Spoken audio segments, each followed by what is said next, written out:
नमस्कार, आप देख रहे हैं दूरदर्शन समाचार। आपके साथ मैं हूं पराक्रम सिंह शेखावत। बताएंगे आपको आज दिन भर से जुड़ी बड़ी और महत्वपूर्ण खबरें।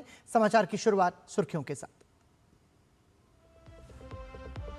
प्रधानमंत्री की अध्यक्षता में कैबिनेट के 6 बड़े फैसलों को मिली मंजूरी। 10,000 करोड़ रुपए के ATF price stabilisation fund, Delhi NCR में पुराने ट्रक और बसों को बदलने के लिए 9,585 करोड़ रुपए की ग्रीन योजना समेत कई योजनाओं को मंजूरी।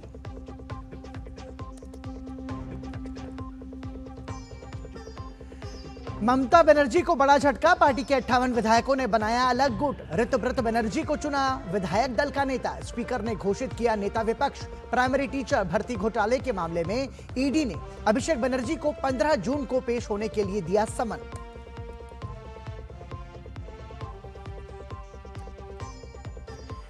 कुवैत अंतर्राष्ट्रीय हवाई अड्डे पर हुए हमले में एक भारतीय की मौत, घायलों को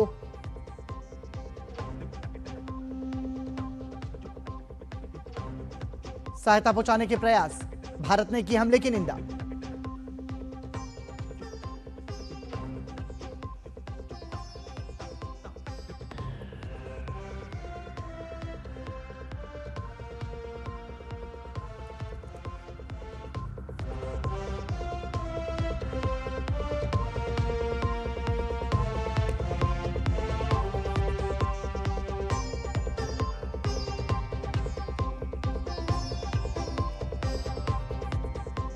भारतीय डिजिटल भुगतान प्रणाली को मिल रही है वैश्विक पहचान। कंबोडिया बना यूपीआई स्वीकार करने वाला 9वां देश। दोनों देशों के बीच डिजिटल वित्तीय नेटवर्क को मिलेगी मजबूती। मई में यूपीआई लेनदेन ने बनाया नया रिकॉर्ड।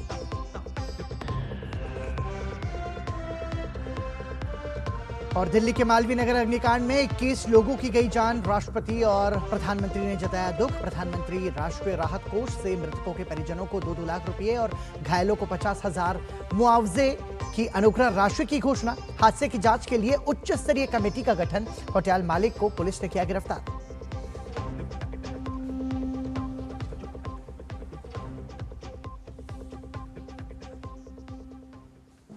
और सुर्खियों के बाद अब खबरों पर नजर विस्तार से।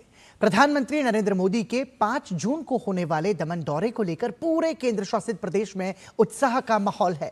नए सिविल दमन एयरपोर्ट और कई विकास परियोजनाओं के उद्घाटन से पहले शहर में व्यापक स्वच्छता अभियान चलाया जा रहा है।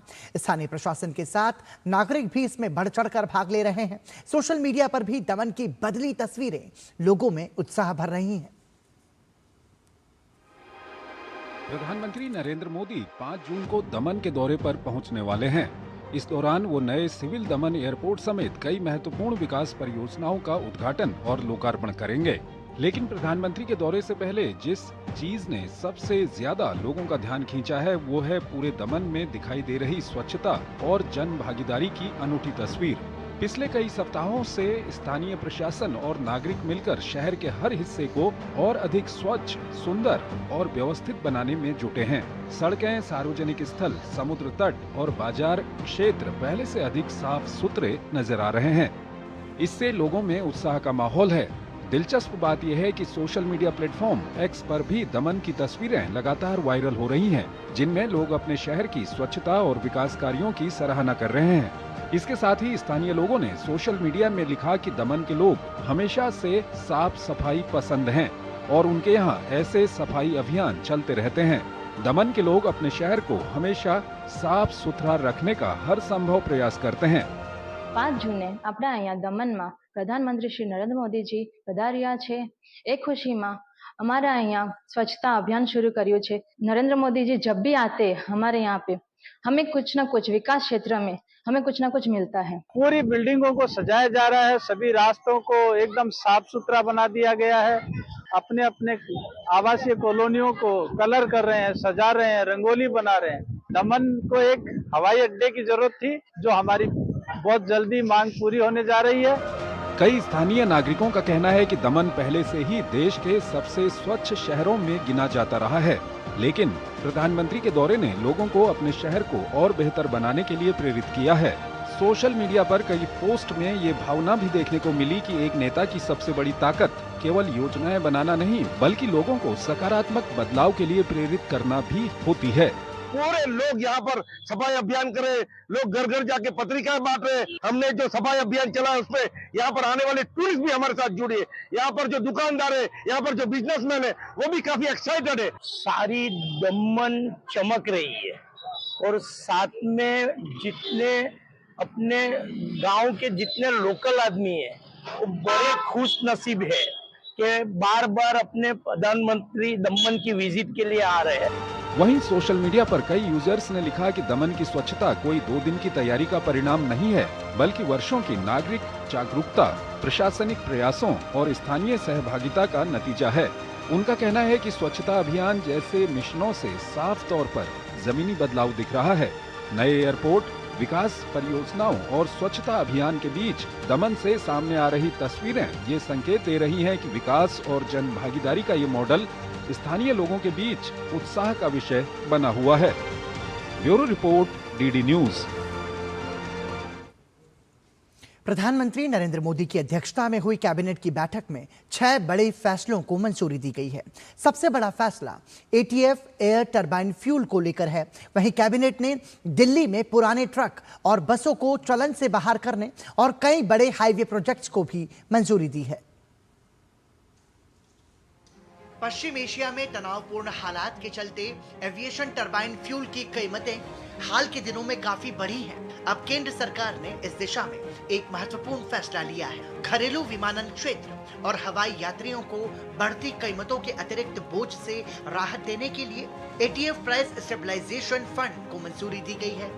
10,000 करोड़ रुपए के फंड से घरेलू विमानन क्षेत्र को राहत दी जाएगी, जिससे एटीएफ की बढ़ी कीमतों के ये सेक्टर्स बेहतर तरीके से सामना कर सकें और आम यात्रियों पर इसका बोझ न पड़े। एटीएफ प्राइस स्टेबलाइजेशन फंड में बेसिकली एक सेल्फ सस्टेनिंग रिवॉल्विंग फंड बनाया गया है। सेल्फ सस्टेनिंग रिवॉल्विंग फंड के माध्यम से ATF price for the airline carriers who want to participate in this, उनको एक स्टेबल एटीएफ प्राइस अभी करंट क्राइसिस के दौरान मिलेगा। कैबिनेट ने दिल्ली के प्रदूषण को कम करने की दिशा में महत्वपूर्ण फैसला किया है।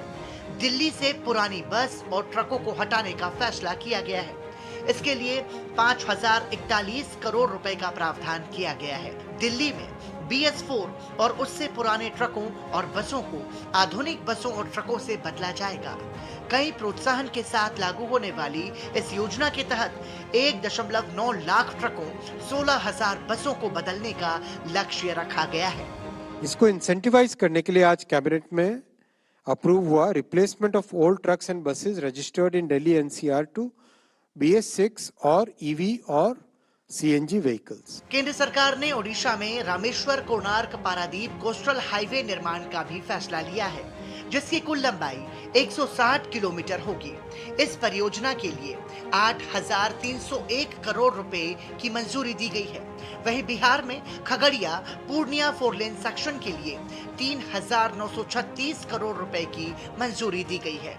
मध्य प्रदेश को सड़क संपर्क के क्षेत्र में बड़ी सौगात मिली है। NH 347B की हिवरखेड़ी, रोशनी, आशापुर, रुधी और देशगांव जुलवानिया खंड के उन्नयन को मंजूरी दी गई है। कुल 4,415 करोड़ रुपए की इस परियोजना में सड़क चौड़ीकरण और 16 किलोमीटर लंबा खरगोन ग्रीनफील्ड बाईपास बनाया जाएगा।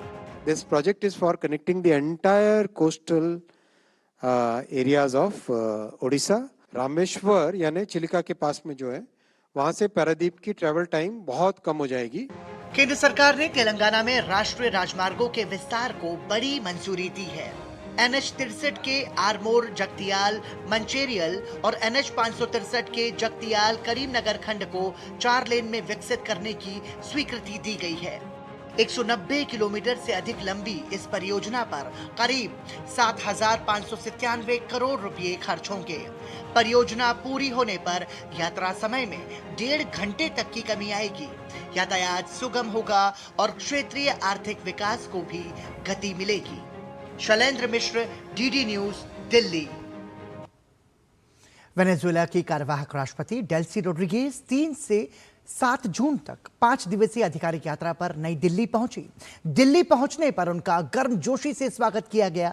अपनी 5 दिन की यात्रा के दौरान रोड्रिगेज प्रधानमंत्री नरेंद्र मोदी के साथ मुलाकात करेंगी।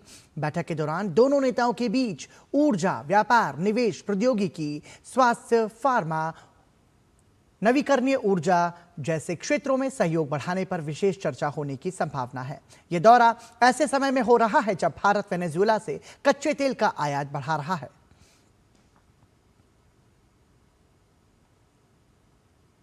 भारत और लाओस के बीच ऐतिहासिक और सांस्कृतिक रिश्तों को नई मजबूती देने की दिशा में एक महत्वपूर्ण बैठक हुई। विदेश मंत्री डॉक्टर एस जयशंकर ने नई दिल्ली में लाओ पीडीआर के उप प्रधानमंत्री और विदेश मंत्री थोंगसावन फोमविहाने के साथ प्रतिनिधिमंडल स्तर की वार्ता की।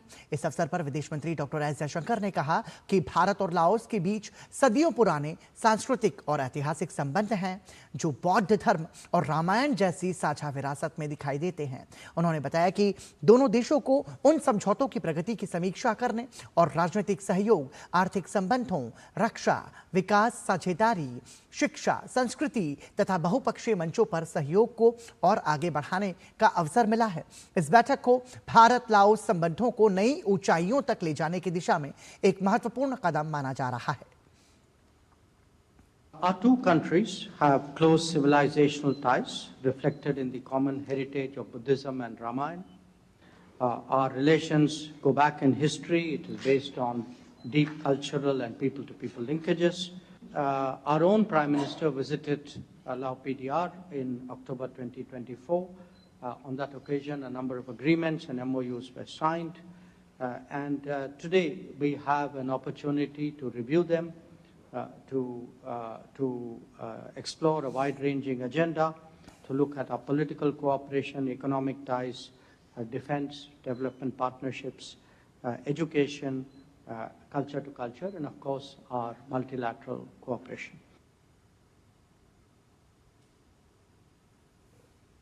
साथ ही लाओस के उप प्रधानमंत्री और विदेश मंत्री थोंगसावन फोमविहाने ने कहा कि यह बैठक दोनों देशों के लिए आपसी सहयोग की प्रगति और उपलब्धियों का आकलन करने का एक महत्वपूर्ण अवसर है। उन्होंने यह भी कहा कि वर्तमान क्षेत्रीय और वैश्विक आर्थिक अनिश्चितताओं तथा चुनौतियों के बावजूद दोनों देशों की यह सक्रिय भागीदारी उनके मजबूत संबंधों और साझा प्रतिबद्धताओं को दर्शाती है। This meeting provides an excellent opportunity for the two sides to take stock of progress and achievement in our bilateral cooperations. We should continue to chart out a future direction that bring about tangible benefit to our two nations.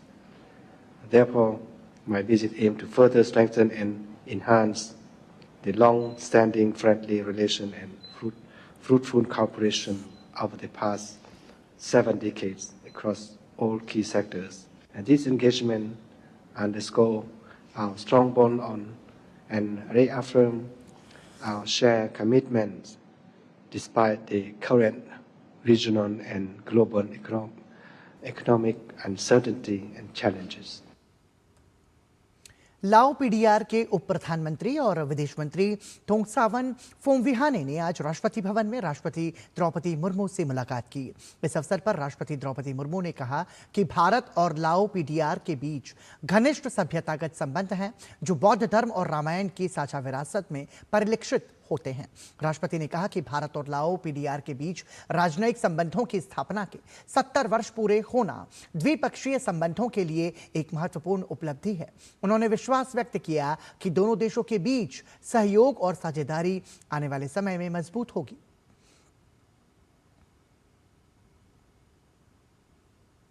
Bharat और लाओ PDR के बीच 10वीं संयुक्त आयोग की बैठक पर जानकारी साझा करते हुए विदेश मंत्रालय के प्रवक्ता रणधीर जायसवाल ने अपने सोशल मीडिया प्लेटफॉर्म एक्स पर पोस्ट किया।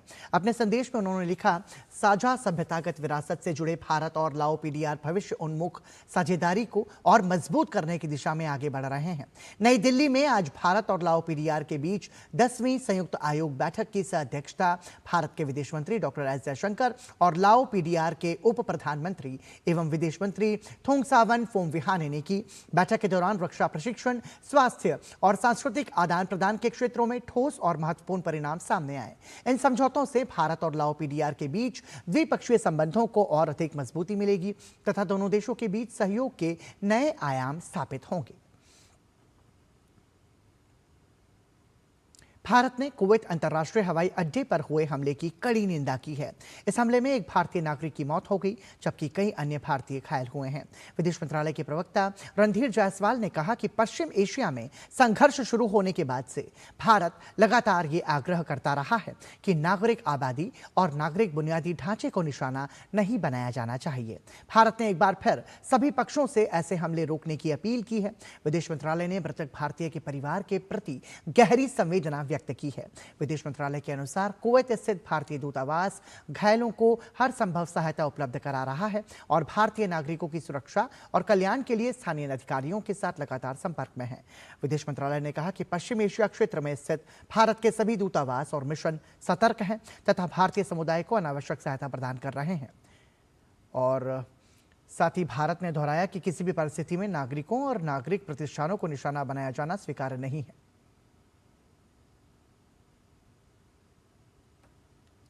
राष्ट्रीय पंचायत पुरस्कार वितरण समारोह 2025 का नई दिल्ली में आयोजन किया गया। कार्यक्रम में केंद्रीय पंचायती राज मंत्री राजीव रंजन सिंह उर्फ ललन सिंह और केंद्रीय पंचायती राज राज्य मंत्री प्रोफेसर एसपी सिंह बघेल शामिल हुए।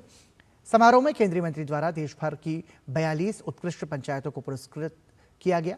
पुरस्कारों के अंतर्गत दीनदयाल उपाध्याय पंचायत सतत विकास पुरस्कार श्रेणी के अंतर्गत 34 ग्राम पंचायतों को और नानाजी देशमुख सर्वोत्तम पंचायत सतत विकास पुरस्कार श्रेणी के अंतर्गत 8 पंचायतों को पुरस्कार से सम्मानित किया गया।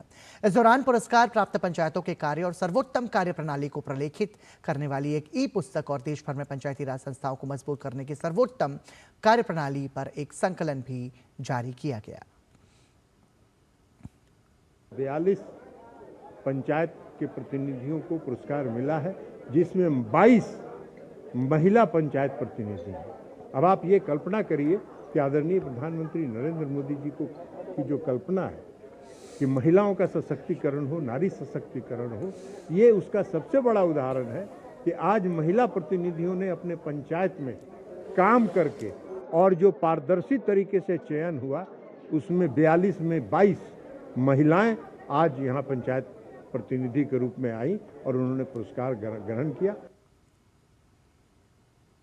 वहीं राष्ट्रीय पंचायती राज मंत्रालय से उत्कृष्ट पंचायतों का पुरस्कार प्राप्त करने वाले प्रतिनिधियों में उत्साह का माहौल था। अपने पंचायत में उत्कृष्ट कार्य कर राष्ट्रीय स्तर पर पहचान बनाने वाले पंचायतों के प्रतिनिधि ने केंद्र सरकार की योजनाओं की प्रशंसा की। उन्होंने कहा कि प्रधानमंत्री नरेंद्र मोदी के प्रयासों के कारण अब सरकारी योजनाओं को लोगों तक पहुंचाना आसान है। Scarcity of water to water sufficient ग्राम पंचायत, ये हमारे लिए बहुत बड़ी चुनौती थी, किंतु हमारी ग्राम पंचायत ने हमारे सभी ग्रामवासी और शासन की जो विविध योजनाएं हैं उन सभी की सहायता से हमने ये इतना बड़ा यश प्राप्त किया है। अमृत सरोवर बनवाई, उसमें पानी हमेशा पानी रहता है और बात जल स्तर बढ़ो, गांव में बहुत अच्छी सुविधा हुई। पानी की टंकी जो पेज चल रहा है, घर पानी पहुँचा जा रहा है। सचिवालय बहुत सुंदर बना हुआ, आरआरसी सेंटर बना हुआ और लैब बनी हुई है, लैब बनी हुई है और आंगनबाड़ी वगैरह बहुत, नाली खरंजा सब बहुत अच्छे कराई गई। भारत की सौर ऊर्जा यात्रा ने एक नया मुकाम हासिल कर लिया है। पहली बार भारत ने एक वर्ष में सौर ऊर्जा क्षमता बढ़ाने के मामले में अमेरिका को पीछे छोड़ दिया है और 2025 में दुनिया का दूसरा सबसे बड़ा सौर क्षमता संवर्धन करने वाला देश बन गया है। अंतर्राष्ट्रीय नवीकरणीय ऊर्जा एजेंसी की ताजा रिपोर्ट के अनुसार भारत ने वर्ष 2025 में 37 गीगावाट से अधिक सौर क्षमता जोड़ी, जबकि अमेरिका ने 34 गीगावाट क्षमता का विस्तार किया। इसके साथ ही भारत वार्षिक सौर क्षमता वृद्धि के मामले में दुनिया में दूसरे स्थान पर पहुंच गया है। यह उपलब्धि भारत की तेज रफ्तार और बड़े पैमाने पर हो रहे ऊर्जा परिवर्तन की कहानी बयां करती है। वर्ष 2014 में भारत की सौर क्षमता केवल 2.65 गीगावाट थी। 50 गीगावाट तक पहुंचने में देश को 96 महीने लगे। इसके बाद अगले 50 गीगावाट केवल 36 महीनों में जुड़ गए। सबसे तेज वृद्धि 100 से 150 गीगावाट तक पहुंचने में देखने को मिली, जो जनवरी 2025 से मार्च 2026 के बीच महज 14 महीनों में हासिल हुई। भारत ने जापान को भी पीछे छोड़ते हुए दुनिया का तीसरा सबसे बड़ा सौर ऊर्जा उत्पादक देश बनने का गौरव हासिल किया है। IRENA के आंकड़ों के अनुसार भारत ने 108,000 गीगावाट घंटे से अधिक सौर बिजली का उत्पादन किया, जो जापान के 96,000 गीगावाट घंटे से काफी अधिक है। आपको बता दें कि वित्त वर्ष 2025-26 भारत के सौर ऊर्जा क्षेत्र के लिए रिकॉर्ड बनाने वाला वर्ष साबित हुआ। इस दौरान देश ने 44.6 गीगावाट और सौर क्षमता जोड़ी, जो पिछले वर्ष के 23.83 गीगावाट के रिकॉर्ड से लगभग दोगुनी है। यह आंकड़ा 34 गीगावाट के वार्षिक लक्ष्य से भी काफी अधिक है और यह उपलब्धि वैश्विक स्वच्छ ऊर्जा क्षेत्र में भारत की बढ़ती ताकत और नेतृत्वकारी भूमिका को रेखांकित करती है। आपको बता दें कि 2014 में जो सौर क्षमता थी वो 2.65 गीगावाट थी और ये लगातार भारत सरकार के प्रयासों से इसमें स्थिति और ज्यादा बेहतर बनी है। और आइए अब बढ़ते हैं आगे। भारत की डिजिटल भुगतान प्रणाली यूपीआई ने वैश्विक विस्तार की दिशा में एक और महत्वपूर्ण कदम बढ़ाया है। एनपीसीआई इंटरनेशनल पेमेंट्स लिमिटेड और कंबोडिया के ACLEDA बैंक ने कंबोडिया में यूपीआई आधारित भुगतान सेवा शुरू कर दी है। इस व्यवस्था के तहत भारतीय यात्री अब कंबोडिया में KHQR यानी वहां की राष्ट्रीय QR कोड प्रणाली के माध्यम से 45 लाख से अधिक व्यापारिक प्रतिष्ठानों पर सीधे यूपीआई से भुगतान कर सकेंगे। फ्नोम पेन में आयोजित एक समारोह में इस सेवा की शुरुआत की गई। कार्यक्रम में कंबोडिया के केंद्रीय बैंक गवर्नर चिया सेरे और भारतीय रिजर्व बैंक के वरिष्ठ अधिकारी मौजूद रहे। ये भारत और कंबोडिया के बीच क्रॉस बॉर्डर QR भुगतान संपर्क का पहला चरण है। अगले चरण में कंबोडियाई नागरिक भी भारत यात्रा के दौरान अपने घरेलू बैंकिंग और डिजिटल भुगतान ऐप के जरिए यूपीआई QR कोड स्कैन कर भुगतान कर सकेंगे। इस पहल से दोनों देशों के बीच पर्यटन, व्यापार और डिजिटल वित्तीय सहयोग को बढ़ावा मिलने की उम्मीद है। साथ ही यात्रियों को नकदी रखने और मुद्रा विनिमय की परेशानी से भी राहत मिलेगी। कंबोडिया के जुड़ने के साथ अब यूपीआई की सुविधा सिंगापुर, संयुक्त अरब अमीरात, France, Mauritius, Nepal, Bhutan, Qatar, Sri Lanka और कंबोडिया समेत कुल 9 देशों में उपलब्ध हो गई है। और देश में डिजिटल भुगतान का दायरा भी लगातार बढ़ रहा है। यूनिफाइड पेमेंट्स इंटरफेस के जरिए मई महीने में लेन देन ने नया रिकॉर्ड बनाया है। मई में यूपीआई के माध्यम से 29.90 लाख करोड़ रुपए मूल्य के 23.2 अरब लेन देन दर्ज किए गए। National payments corporation of India के अनुसार अप्रैल में यूपीआई के जरिए 29.03 लाख करोड़ रुपए के लेन देन हुए थे। वहीं मई 2025 की तुलना में इस वर्ष मई में लेन देन मूल्य में 19% और लेन देन संख्या में 24% की वृद्धि दर्ज की गई। मात्रा के लिहाज से भी मई में 23.2 अरब लेन देन के साथ नया रिकॉर्ड बना। अप्रैल 2026 में यह आंकड़ा 22.35 अरब था।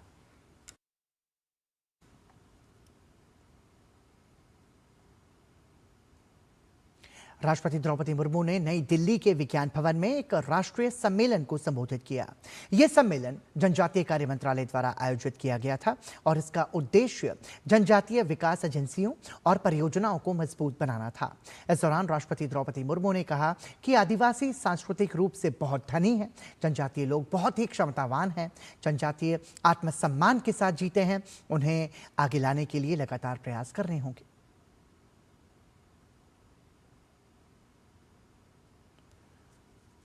आदिवासी सांस्कृतिक रूप से बहुत रिच है, बहुत धनी है, उनके पास संस्कृति का कोई अभाव नहीं। खुद बुनाई करते, खुद पहनते, खुद जंगल में जाते, खेतों में जाते, खुद काम करते, खुद खाते। गवर्नमेंट का जो भी योजना है। उपराष्ट्रपति सीपी राधाकृष्णन ने आज उपराष्ट्रपति भवन में पूर्व सीएजी विनोद राय द्वारा संपादित पुस्तक when audit matters CAG interventions that made a difference का विमोचन किया। उपराष्ट्रपति ने पुस्तक का विमोचन को लेकर प्रसन्नता व्यक्त की। अपने संबोधन में सीपी राधाकृष्णन ने कहा कि व्हेन ऑडिट मैटर्स पुस्तक का विमोचन करते हुए प्रसन्नता हो रही है। ये पुस्तक सिंगापुर स्थित institute of south Asian studies की एक परियोजना का परिणाम है, जिसमें दक्षिण एशिया में शासन और जवाबदेही का अध्ययन किया गया है। इसका प्रभाव अच्छा है, यानी हमारे कार्य अच्छे हैं। I am pleased to release today the book When Audit Matters. The book culminates a project by the Institute of South Asian Studies, Singapore, examining governance and accountability in South Asia. The impact is good. That means our actions are good, our efforts are good, the strain what we have taken for completing the job is good. The evolution of accountability, transparency and ethics in India has been a long history, as I told. A proverb I told you, from that day it starts. We are one of the most disciplined citizens the civilization has ever produced. केंद्रीय गृह एवं सहकारिता मंत्री अमित शाह 2 दिवसीय दौरे पर पूर्वोत्तर जा रहे हैं। अपने पूर्वोत्तर दौरे पर जाने से पहले उन्होंने सोशल मीडिया प्लेटफॉर्म एक्स पर पोस्ट किया, 2 दिवसीय दौरे पर पूर्वोत्तर के लिए रवाना हो रहा हूं।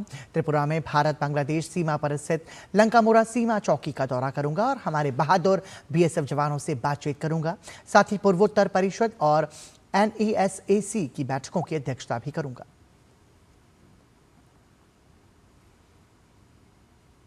IIT दिल्ली में आज नवाचार मंत्र का शुभारंभ किया गया। इस अवसर पर केंद्रीय कौशल विकास और उद्यमिता मंत्री स्वतंत्र प्रभार जयंत चौधरी भी मौजूद रहे।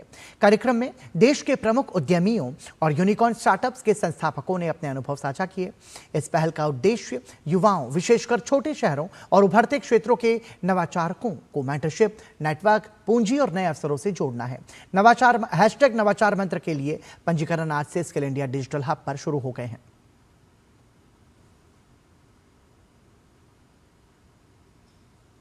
These are life decisions. You have to be happy with what you do. I'm just saying that to the younger audience, the students who are listening, and don't do something that doesn't make you happy, because in the long run, it's not sustainable. It'll eat you from inside. Don't do something, follow a path which you are told to blindly. You need to be motivated at a very high level to sustain in that career or that job or that role. पश्चिम बंगाल में TMC के बागी खेमे ने खेला कर दिया है। Speaker रथिंद्रनाथ Basu ने ऋतुव्रत बनर्जी के नेतृत्व वाले विधायकों के समूह को मान्यता दे दी है। ऋतुव्रत बनर्जी को विधानसभा में विपक्ष का नेता बना दिया गया। स्पीकर की मंजूरी के साथ अब ममता की टीएमसी बनाम बागी खेमे का खेल शुरू हो गया है। हालांकि ऋतुव्रत बनर्जी ने कहा कि ममता बनर्जी मुख्य सलाहकार की तरह हमारी पार्टी का नेतृत्व करती रहेंगी। ये कहते हुए क्या ऋतुव्रत ने बता दिया कि अब ये टीएमसी ममता बनर्जी की नहीं रही। ऐसे में अब सवाल उठ रहा है कि ममता बनर्जी पहले सरकार से गई और क्या अब पार्टी से भी।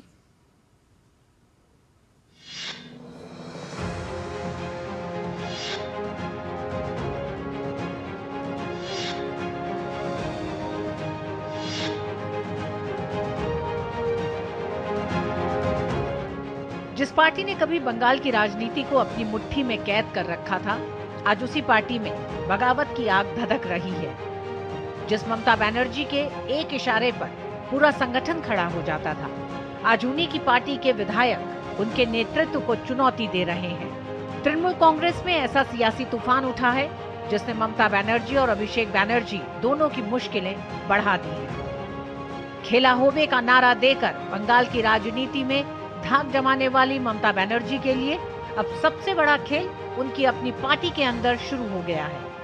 58 विधायकों का स्पीकर के पास पहुंचना, स्पीकर को ऋतुव्रत बनर्जी को नेता प्रतिपक्ष बनाए जाने का समर्थन पत्र सौंपना, संकेत साफ है कि टीएमसी में 2 फाड़ तय है।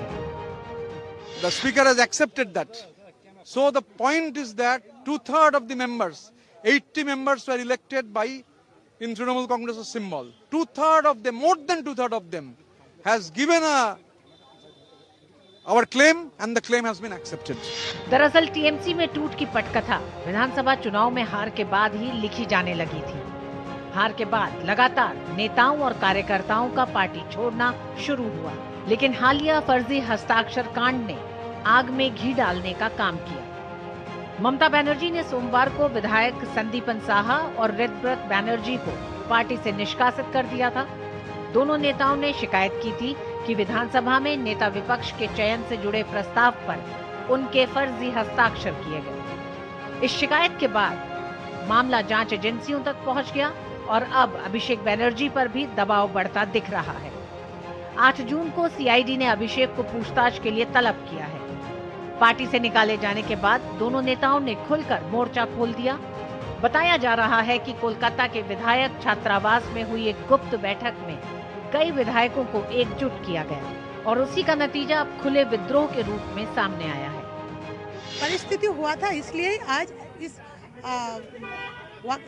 तरीका से हम लोगों को करना पड़ा। तो जो भी हुआ अच्छा के लिए हुआ, हम लोग किया है। कोई दबाव नहीं था क्योंकि हम लोग थक गए थे। विरोधी दलों ने तो कौन होगा, इस इशू को लेकर हम लोग थक गए थे। हर 3 बार 2 बार हम लोग 3 बार सिग्नेचर किया। एक बार भूल हुआ, 2 बार भूल हुआ, 3 बार भूल हुआ। टीएमसी के भीतर सुलग रही नाराजगी की वजह भी अब खुलकर सामने आने लगी है। सस्पेंड चल रहे नेता रिजू दत्ता का दावा है कि पार्टी के कई विधायक अभिषेक बनर्जी की कार्यशैली और कथित कॉर्पोरेट मॉडल से नाराज थे। उनका आरोप है कि पार्टी में संवाद और लोकतांत्रिक व्यवस्था कमजोर पड़ गई थी। दीदी तो मुख्यमंत्री बन गए तो उनके पास तो जाना उतना पॉसिबल नहीं था, बट अभिषेक दा जो हमारे लीडर थे, जिनका पार्टी था, वो किसी से मिलते नहीं थे, किसी से बात नहीं करते थे। वो युवराज थे और दूसरे पार्टी में भी होता है कि कोई राजा होता है। यहाँ पर हो गया था कि अभिषेक बनर्जी राजा हैं और हम बाकी नौकर हैं। वहीं उधर बंगाल की सत्ता संभाल रही बीजेपी ने भी टीएमसी पर तीखा हमला बोला है। बीजेपी नेताओं का कहना है कि तृणमूल कांग्रेस अब ताश के पत्तों की तरफ बिखर रही है और पार्टी के भीतर भरोसे का संकट गहरा चुका है। जबकि कांग्रेस ने तंज कसा कि ममता जिस खेल में माहिर थी वही आज उनके साथ हो रहा है। गौरतलब है कि कभी कांग्रेस तोड़कर ममता ने टीएमसी की नींव रखी थी। टीएमसी शिवसेना जैसा इतना पुराना पार्टी, हमारे पार्टनर भी रहे और उनका विचारधारा, एक लड़ाई सब था, वो भी टूट गई सत्ता के खेल में परिवार से निकलने के लिए। और ये तो अभी कुछ ही साल आए थे, सत्ता भोगे सब लोगों ने। परिवार से बाहर जाना चाहता है समाज, इसलिए मुझे लगता है ये लड़ाई है परिवारवाद के खिलाफ। अब देखिए होता क्या है। दरअसल बगावत के संकेत पहले ही मिलने लगे थे। 31 मई को ममता बनर्जी ने टीएमसी विधायकों की बैठक बुलाई थी, लेकिन 80 में से केवल 20 विधायक ही बैठक में पहुंचे। 60 विधायकों की गैर मौजूदगी के बाद बैठक टालनी पड़ी। इसके बाद मंगलवार को ममता बनर्जी के धरने में भी कई नेता नजर नहीं आए। अब जब खुली बगावत सामने आ चुकी है तो लग रहा है कि तृणमूल कांग्रेस में लोकतंत्र नहीं बल्कि एक तरफा नेतृत्व हावी था और यही असंतोष आज पार्टी के लिए सबसे बड़ा संकट बनकर सामने आया है। हालांकि ममता के हौसले अभी पस्त नहीं हैं। उन्हें लग रहा है कि पार्टी और उसके कार्यकर्ता अभी भी उनके साथ हैं और इसी को ध्यान में रखकर ममता बनर्जी ने अपने संगठन की सभी समितियों को भंग कर दिया है। संगठनात्मक मूल्यांकन का व्यापक अभियान चलाएंगे, फिर संगठन ढांचे का पुनर्गठन करेंगे। सौरभ दत्ता के साथ ब्यूरो रिपोर्ट, डीडी न्यूज। पश्चिम बंगाल के बहुचर्चित प्राथमिक शिक्षक भर्ती भ्रष्टाचार मामले में प्रवर्तन निदेशालय ने अपनी कार्रवाई तेज कर दी है। इसी सिलसिले में ईडी की एक टीम टीएमसी के राष्ट्रीय महासचिव और सांसद अभिषेक बनर्जी के कोलकाता स्थित आवास पर पहुंची। ईडी ने पूछताछ के लिए अभिषेक बनर्जी को आधिकारिक समन जारी करते हुए 15 जून को पेश होने का आदेश दिया है। जब ईडी की टीम अभिषेक बनर्जी के आवास पर पहुंची तब वो घर पर मौजूद नहीं थे। इसके बाद ईडी के अधिकारियों ने उनके आवास पर तैनात सुरक्षा कर्मियों को आधिकारिक समन सौंपा।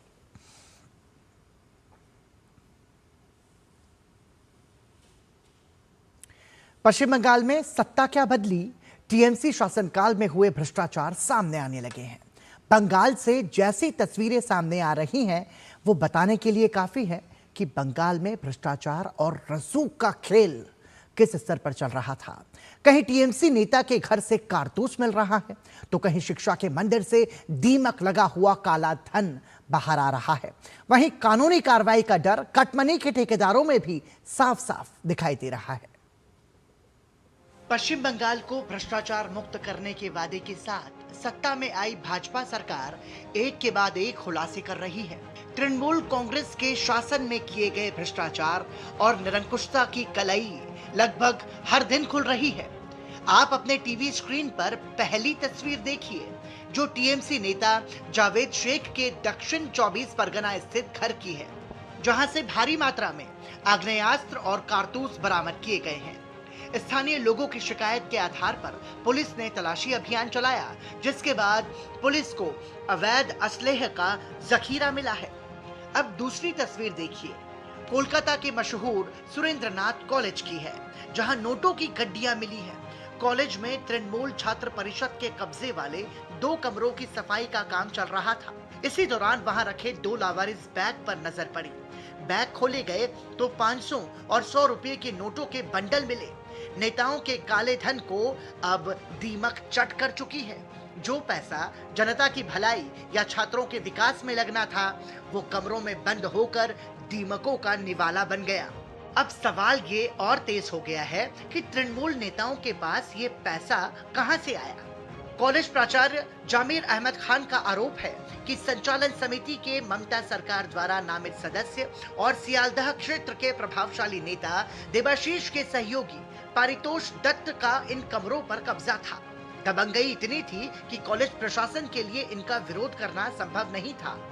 आरोप है कि देबाशीष इतने प्रभावशाली थे कि छात्रों के लिए बनाए गए 13 कक्षाओं में से 2 कमरों को विश्राम कक्ष में बदल दिया गया था। बंगाल में सत्ता परिवर्तन के बाद कानूनी कार्रवाई का डर कट मनी के ठेकेदारों में भी साफ साफ दिखाई दे रहा है। यही वजह है कि जनता की गाढ़ी कमाई का लूटा हुआ पैसा अब उनको ही वापस किया जा रहा है। सौरभ दत्ता की रिपोर्ट, डीडी न्यूज। कांग्रेस के वरिष्ठ नेता डीके शिव कुमार ने बुधवार को कर्नाटक के मुख्यमंत्री पद की शपथ लेकर राज्य की कमान संभाल ली है। बेंगलुरु के लोक भवन परिसर के ग्लास हाउस में आयोजित भव्य समारोह में राज्यपाल थावरचंद गहलोत ने उन्हें पद और गोपनीयता की शपथ दिलाई। कर्नाटक में पिछले 3 साल से चल रहा मुख्यमंत्री पद का विवाद आखिरकार थम गया है। कांग्रेस के अहम रणनीतिकार माने जाने वाले डीके शिव कुमार ने कर्नाटक की बागडोर अपने हाथों में ले ली है। बुधवार को कांग्रेस के तमाम बड़े नेताओं की मौजूदगी में डीके शिव कुमार ने पद और गोपनीयता की शपथ ली। उनके साथ कर्नाटक कांग्रेस के बड़े दलित नेता जी परमेश्वर ने उप मुख्यमंत्री पद की शपथ ली। इसके साथ ही डीके के 13 और मंत्रियों ने शपथ ली, जिसमें पूर्व मुख्यमंत्री सिद्धारमैया के बेटे यतीन्द्र भी शामिल हैं। शपथ के बाद प्रधानमंत्री नरेंद्र मोदी ने डीके शिव कुमार को बधाई दी। पीएम मोदी ने एक्स पर लिखा, कर्नाटक के मुख्यमंत्री पद की शपथ लेने पर डीके शिव कुमार जी को हार्दिक बधाई, उनके कार्यकाल के लिए शुभकामनाएं। केंद्र सरकार कर्नाटक सरकार के साथ मिलकर राज्य के लोगों के कल्याण के लिए करीबी सहयोग से काम करेगी।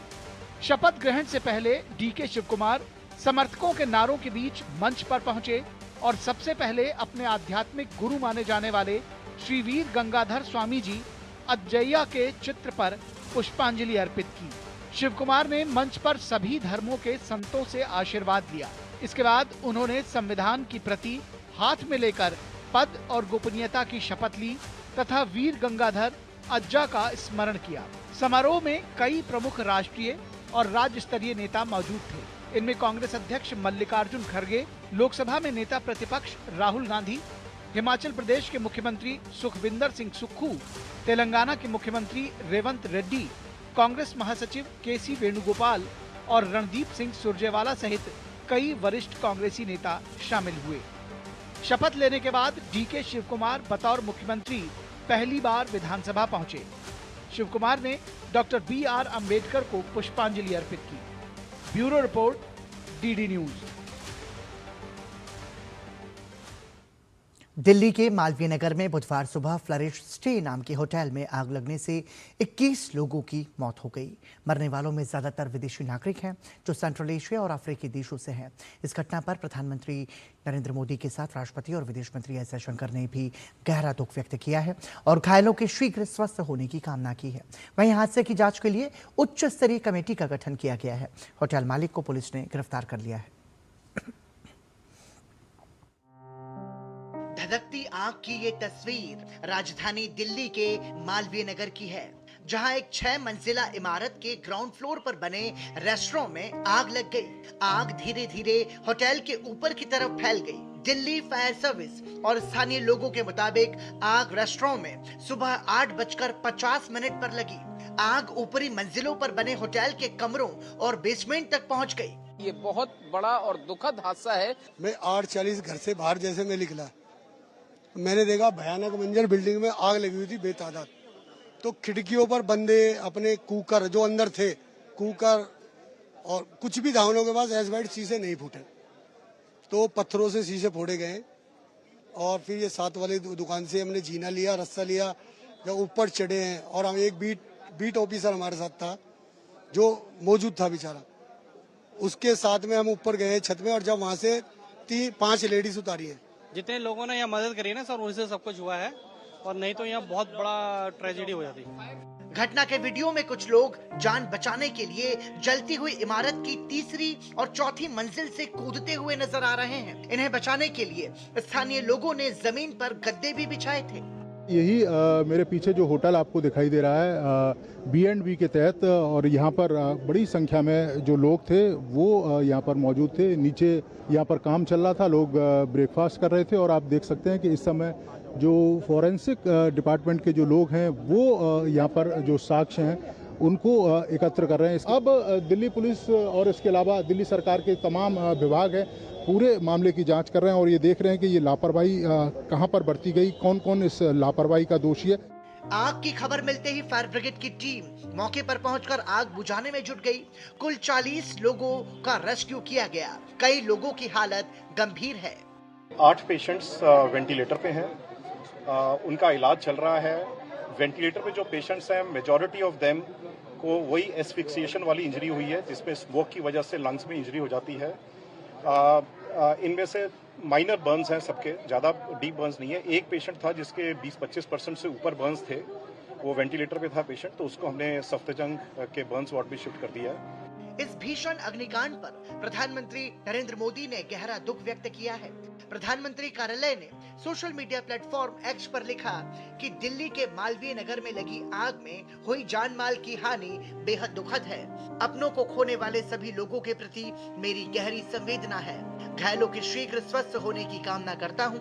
अधिकारी प्रभावित लोगों को हर संभव सहायता प्रदान कर रहे हैं। प्रत्येक मृतक के परिजनों को PMNRF से 2 लाख रुपए की अनुग्रह राशि दी जाएगी और घायलों को 50,000 रुपए दिए जाएंगे। मालवीय नगर में आग लगने की घटना पर दिल्ली के शहरी विकास मंत्री आशीष सूद ने कहा कि जिनकी लापरवाही के कारण ये हुआ है, पुलिस जांच करके उन्हें तुरंत गिरफ्तार करेगी। उन्होंने कहा कि एक भी दोषी को छोड़ा नहीं जाएगा। इसके पास परमिशन होटल रेस्टोरेंट चलाने की थी, कितने कमरों में B&B चलाने की थी, इस सबके कागजों को इकट्ठा किया जा रहा है। और जिसकी ये बिल्डिंग है, जिनके लापरवाही के कारण ये हुआ है, पुलिस जांच करके उसे तुरंत अभी गिरफ्तार करेंगी। पुलिस की टीम्स इसके लिए रवाना कर दी गई हैं।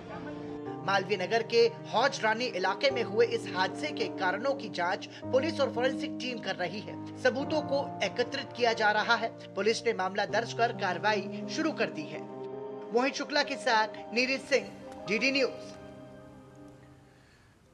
दक्षिण दिल्ली के मालवीय नगर इलाके में होटल में लगी भीषण आग में विदेशी नागरिकों समेत कई लोगों की मौत पर विदेश मंत्री एस जयशंकर ने गहरा शोक व्यक्त किया है।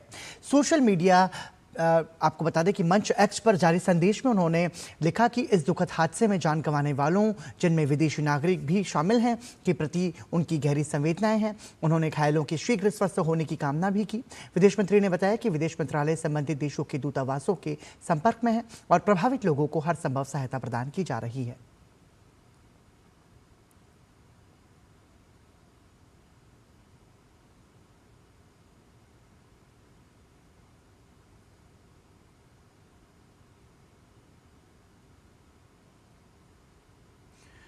बुधवार सुबह मालवीय नगर के हौज रानी क्षेत्र स्थित फ्लोरिश स्टे B&B होटल में भीषण आग लग गई थी। इस हादसे में कम से कम 21 लोगों की मौत हो गई। मृतकों में कुछ विदेशी पर्यटक भी शामिल थे। और आपको बता दें कि होटल में सुबह ये भीषण आग लगी थी, जिसके बाद फायर ब्रिगेड की तमाम सारी गाड़ियां मौके पर पहुंची और लोगों को रेस्क्यू किया गया।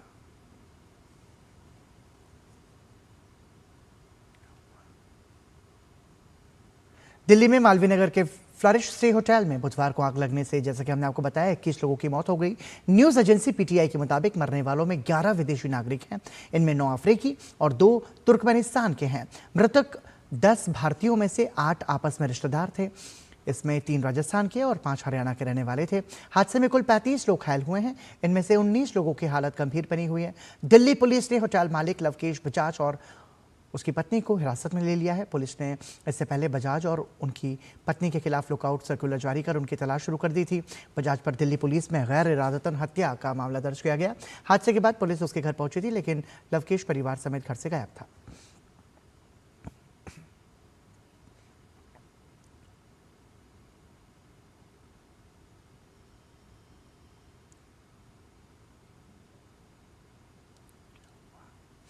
केंद्रीय माध्यमिक शिक्षा बोर्ड ने बताया कि उसके ऑनलाइन पोर्टल पर बुधवार रात 9:30 बजे तक सत्यापन और पुनर्मूल्यांकन के लिए 56,000 से अधिक आवेदन प्राप्त हो चुके हैं।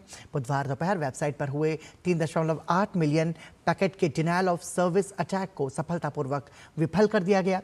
सीबीएसई ने बताया कि हमारी तकनीकी टीमें लगातार प्रदर्शन की निगरानी कर रही हैं और छात्रों को बेहतर, तेज और निर्बाध अनुभव प्रदान करने के लिए सुधार कर रही हैं। उत्तर प्रदेश सरकार में मंत्रिमंडल विस्तार के बाद मंत्रियों के प्रभारी जिलों में बड़े फेरबदल किए गए हैं। नए मंत्रियों को जिम्मेदारी सौंपते हुए कई वरिष्ठ मंत्रियों के प्रभार वाले जिलों में भी बदलाव हुआ है। नवनियुक्त कैबिनेट मंत्री भूपेंद्र चौधरी को कासगंज और आगरा जिले का प्रभारी बनाया गया। इससे पहले ये जिले लक्ष्मी नारायण चौधरी के प्रभार में थे। लक्ष्मी नारायण चौधरी अब अलीगढ़ और फिरोजाबाद जिलों के प्रभारी मंत्री होंगे। सूर्य प्रताप शाही, जो पहले अयोध्या और बहराइच जिले के प्रभारी मंत्री थे, अब बस्ती जिले की जिम्मेदारी संभालेंगे। वहीं कैबिनेट मंत्री मनोज पांडेय को सीतापुर जिले का प्रभारी बनाया गया है। सीतापुर जिला ब्राह्मण बहुल है और राज्य मंत्री कैलाश राजपूत को एटा जिले का, कृष्णा पासवान को कौशाम्बी जिले का और वाल्मीकि समाज से आने वाले सुरेंद्र दिलेर को बुलंदशहर जिले का प्रभारी मंत्री बनाया गया है। कौशाम्बी जिले में पासी मतदाताओं की अच्छी खासी संख्या है। इस फेरबदल के साथ राज्य सरकार ने जिलेवार विकास और प्रशासनिक संतुलन को ध्यान में रखते हुए मंत्रियों के प्रभार तय किए हैं। संभल में वर्ष 1978 के दंगों के पीड़ित रस्तोगी परिवार को करीब 48 साल बाद पुनर्वास की सौगात मिलने जा रही है। दंगों में मारे गए रामचरण दास रस्तोगी के परिवार को प्रशासन ने आवासीय भूमि आवंटित की है। हालांकि इस संबंध में बुधवार को होने वाला कार्यक्रम अब गुरुवार को आयोजित किया जाएगा। ये रिपोर्ट देखिए। वर्ष 1978 के हिंदू मुस्लिम दंगों में जान गंवाने वाले रामशरण दास रस्तोगी के परिवार को अब अपना घर बनाने के लिए जमीन मिल गई है। प्रशासन द्वारा आवासीय भूमि आवंटित किए जाने के बाद परिवार के पुनर्वास की प्रक्रिया शुरू हो गई है। इस जमीन पर बनने वाले आवास की आधारशिला जिला अधिकारी स्वयं रखेंगे। पहले ये कार्यक्रम बुधवार को प्रस्तावित था, लेकिन अब इसे गुरुवार को आयोजित किया जाएगा। रामशरण दास रस्तोगी की वर्ष 1978 के दंगों के दौरान हत्या कर दी गई थी। आरोप है कि हत्या के बाद उनका शव शत विक्षत अवस्था में एक कुएं में फेंक दिया गया था। घटना के बाद परिवार ने न्याय के लिए लंबा संघर्ष किया और बाद में पलायन करने को मजबूर हो गया। पिछले वर्ष मृतक के पौत्र कपिल रस्तोगी अपनी वृद्ध माता के साथ मुख्यमंत्री योगी आदित्यनाथ से मिले थे, जहां मुख्यमंत्री ने परिवार के पुनर्वास का आश्वासन दिया था। वो अपने घर पे आ जाएंगे साहब, इधर उधर कभी कहीं पहुंच गए, कहीं रह रहे थे। अब है ना, सरकारी ने ज़मीन दे रही है। ये बड़ी खुशी की बात है कि हमारा परिवार यहीं आ जाएगा, एक जगह हो जाएगा। मुख्यमंत्री के आश्वासन के बाद प्रशासन ने आवासीय भूमि आवंटित कर पुनर्वास की दिशा में कदम बढ़ाया है।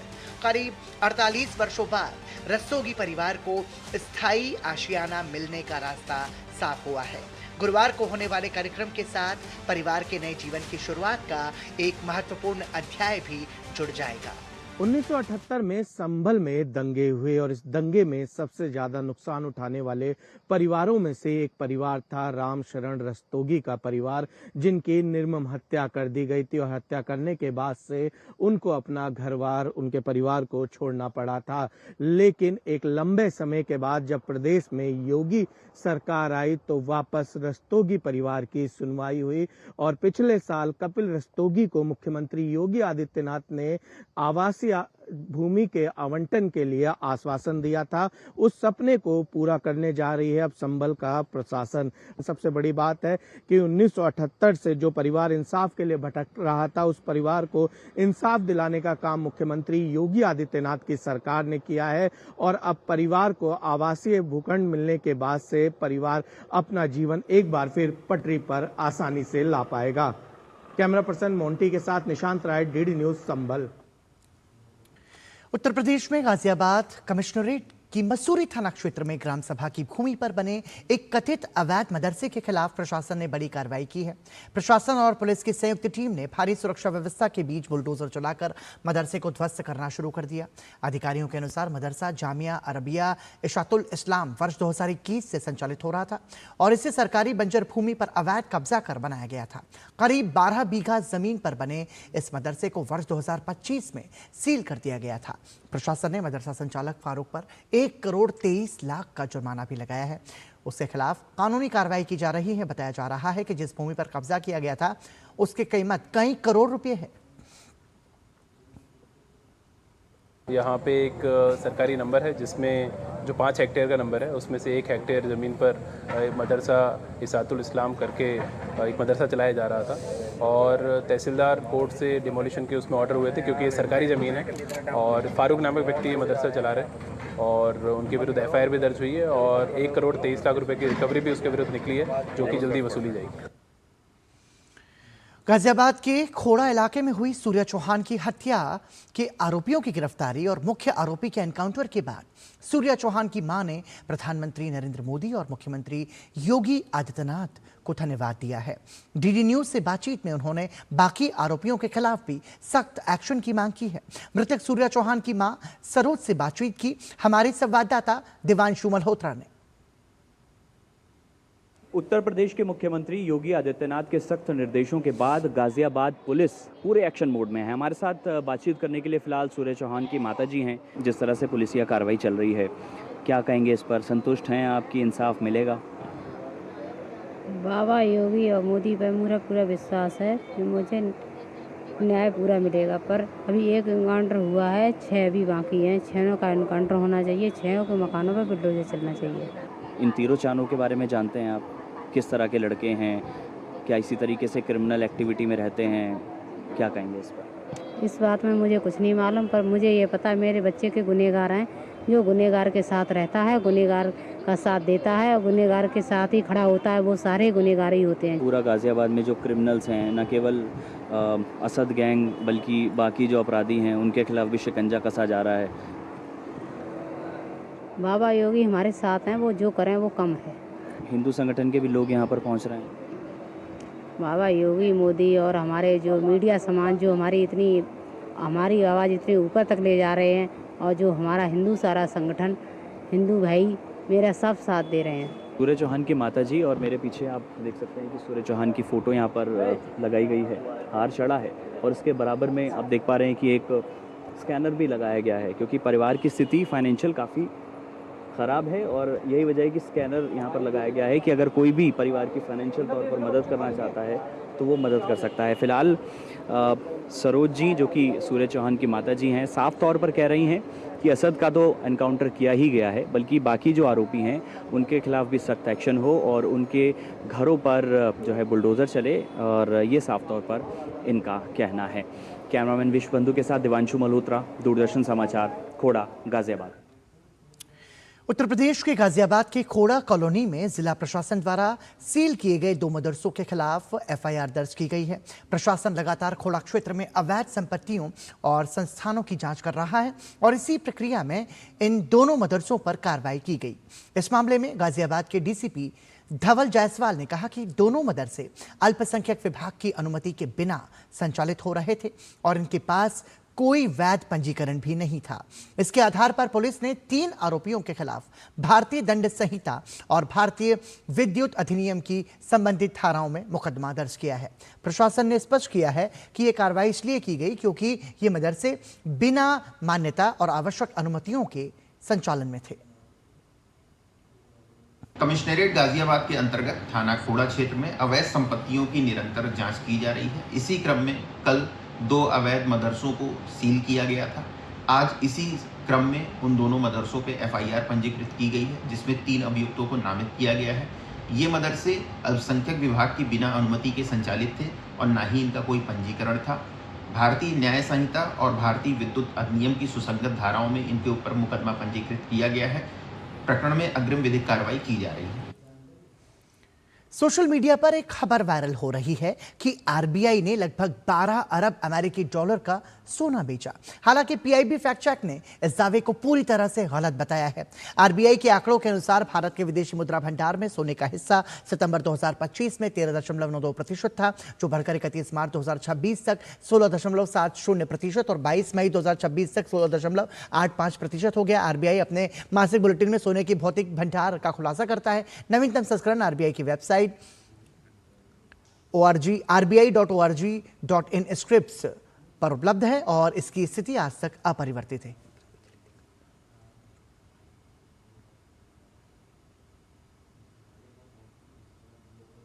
भारतीय मौसम विभाग ने गुरुवार को केरलम और माहे में भारी बारिश के लिए ऑरेंज अलर्ट जारी किया है। उत्तराखंड, उत्तर पूर्वी भारत के कुछ हिस्सों में भी बारिश की संभावना है।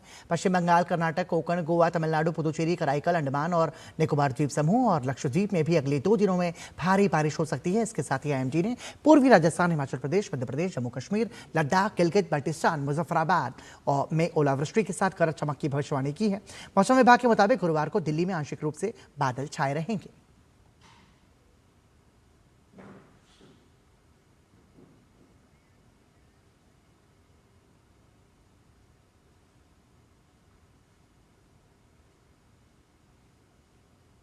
और इसी के साथ ही समाचार में अभी के लिए इतना ही। हमें और हमारी पूरी टीम को दीजिए अनुमति।